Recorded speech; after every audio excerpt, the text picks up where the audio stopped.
السلام علیکم۔ آج ہم ایک دلچسپ اور نیا کام کریں گے۔ میں آج آپ کو ایک شخصیت کے متعلق بتاؤں گی جو کہ ہیں عبدالستار ایدھی۔ آپ نے وہ ساری معلومات بہت غور سے سننی ہے۔ پھر آپ کو ایک ورک شیٹ ملے گی اور یہ ساری معلومات آپ ایک دفعہ پھر سنیں گے اور اس ورک شیٹ میں موجود خالی جگہ کو ان معلومات کے مطابق بھرتے چلے جائیں گے۔ ہے نا دلچسپ کام؟ تو چلیں شروع کرتے ہیں۔ عبدالستار ایدھی ایک مسیحا تھے جنہوں نے انسانیت کی خوب خدمت کی۔ وہ خود کو ہر کسی کی مدد کے لیے تیار رکھتے تھے۔ اس عظیم شخص نے ایک فاؤنڈیشن بھی بنا رکھی تھی۔ وہ غریبوں اور مسکینوں کو کھانا بھی فراہم کرتے۔ وہ دنیا بھر میں اپنے کردار کی وجہ سے جانے جاتے تھے۔ اسے غمگسار اور شفیق جیسے القابات ملے۔ وہ روتے ہوئے انسانوں کے آنسو پونچھتے تھے۔ اس عظیم انسان نے انسانیت کو فروغ دیا۔ تھا تو وہ ہندوستانی، مگر اس نے پاکستان کو مسکن بنایا اور ہندوستان سے وہ پاکستان آ گئے۔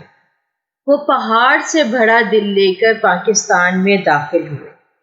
انسانیت کے لیے اپنی زندگی کو وقف کرنے والے یہ شخص عبدالستار ایدھی ہی ہیں۔ عبدالستار ایدھی 28 فروری 1928 کو بھارت کی ریاست گجرات کے شہر وانٹوا میں پیدا ہوئے۔ انہوں نے 11 سال کی عمر میں اپنی ماں کی خدمت کا کام سنبھالا۔ ان کے 4 بھائی اور 2 بہنیں تھیں۔ انہوں نے کپڑے کی ایک دکان میں ملازمت کی جہاں انہیں 5 روپے ماہانہ دیے جاتے تھے۔ صرف 5,000 روپے سے انہوں نے اپنے فلاحی مرکز ایدھی فاؤنڈیشن کی بنیاد ڈالی۔ جب سے ایدھی فاؤنڈیشن کی بنیاد رکھی، ملک بھر میں جہاں بھی کوئی حادثہ پیش آتا، ایدھی فاؤنڈیشن مدد کے لیے پیش نظر آتی۔ ایدھی صاحب نے چند گھنٹوں میں کروڑوں روپے جمع کیے۔